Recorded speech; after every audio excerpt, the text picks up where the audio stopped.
కేంద్రంలోని ఎన్డీఏ కూటమిలో ఉంటూ కూడా రాష్ట్రానికి ప్రభుత్వ వైద్య కళాశాలలు సాధించుకోవడంలో చంద్రబాబు ఘోర వైఫల్యం చెందడమే కాకుండా గత ముఖ్యమంత్రి వైఎస్ జగన్మోహన్ రెడ్డి ప్రతిష్టాత్మకంగా ఏర్పాటుకు శ్రీకారం చుట్టిన కాలేజీలను సైతం పబ్లిక్ ప్రైవేట్ పార్ట్నర్షిప్ పేరుతో ప్రైవేటు వ్యక్తులకు కట్టబెడుతున్నారు. ఎందుకంటే ఎంబీబీఎస్ వంటి కోర్సులు ధనికుల పిల్లలే చదవాలన్నదే చంద్రబాబు విజన్. చంద్రబాబు మొదట ముఖ్యమంత్రి అయిన 1995 నుంచి ఆయన తీరింతే. అప్పటి నుంచి ముఖ్యమంత్రిగా 15 ఏళ్లు అధికారంలో ఉన్న తన హయాంలో ఒక్కటంటే ఒక్క ప్రభుత్వ కళాశాలని కూడా ఏర్పాటు చేయలేదు. ముఖ్యంగా 2016-18 మధ్య కేంద్రంలో ఎన్డీఏ ప్రభుత్వం దేశవ్యాప్తంగా 82 వైద్య కళాశాలల ఏర్పాటుకు సాయం చేసింది. ఆ సమయంలో కేంద్రంలోని బీజేపీ ప్రభుత్వానికి మద్దతిస్తూ ఆ ప్రభుత్వంలో చేరి కూడా చంద్రబాబు ఒక్క ప్రభుత్వ కళాశాలను కూడా సాధించలేకపోయారు. ఎక్కువ కాలం ముఖ్యమంత్రిగా ఉన్నానని గొప్పగా చెప్పుకునే చంద్రబాబు రాష్ట్రంలో వైద్య విద్యకు గోరీ కట్టడం వల్ల ప్రస్తుతం ఏపీలో 6,500 ఎంబీబీఎస్ సీట్లు మాత్రమే ఉన్నాయి. ఈ సీట్లలో కూడా 800 ప్రభుత్వ ఎంబీబీఎస్ సీట్లు గత వైఎస్ జగన్మోహన్ రెడ్డి ప్రభుత్వ హయాంలో వచ్చినవే. గత వైఎస్ జగన్ ప్రభుత్వం రాష్ట్ర చరిత్రలోనే కని విని ఎరుగని రీతిలో 8,500 కోట్లకు పైగా వ్యయంతో ఏకంగా 17 ప్రభుత్వ వైద్య కళాశాలలకు శ్రీకారం చుట్టింది.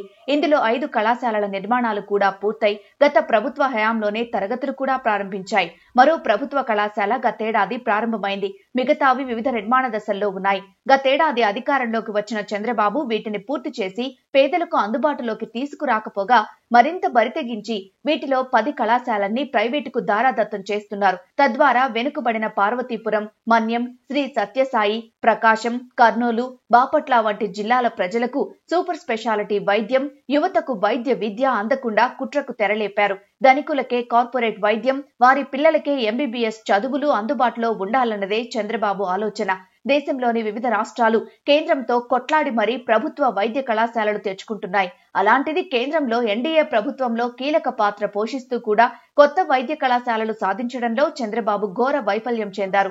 చివరకు గత ప్రభుత్వం తెచ్చిన కళాశాలల్ని కూడా పప్పు బెల్లాల్లా ప్రైవేటు వ్యక్తులకు అమ్మేయడానికి సిద్ధమయ్యారు.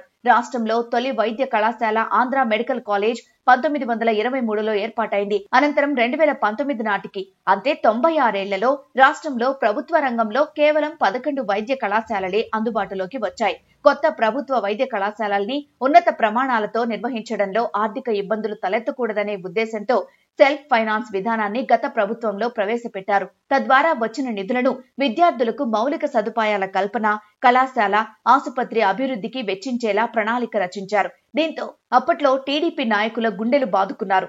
రోడ్లెక్కి అన్యాయం, అక్రమం అంటూ ధర్నాలు, ఆందోళనలు చేపట్టారు. ప్రస్తుత మంత్రి నారా లోకేష్ అయితే తమ ప్రభుత్వం అధికారంలోకి వచ్చిన 100 రోజుల్లోనే సెల్ఫ్ ఫైనాన్స్ విధానం రద్దు చేస్తామని హామీలు గుప్పించారు.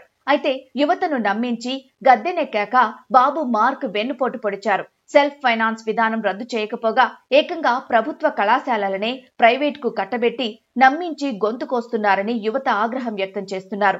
నాడు సెల్ఫ్ ఫైనాన్స్ విధానంపై గుండెలు బాదుకున్న డిప్యూటీ సీఎం పవన్ కళ్యాణ్ ఏమైపోయారు అని నిలదీస్తున్నారు. ప్రభుత్వ కళాశాలల్ని ప్రైవేట్ కు దారాదత్తం చేస్తుంటే ఎందుకు నోరు మెదపడం లేదని ప్రశ్నిస్తున్నారు.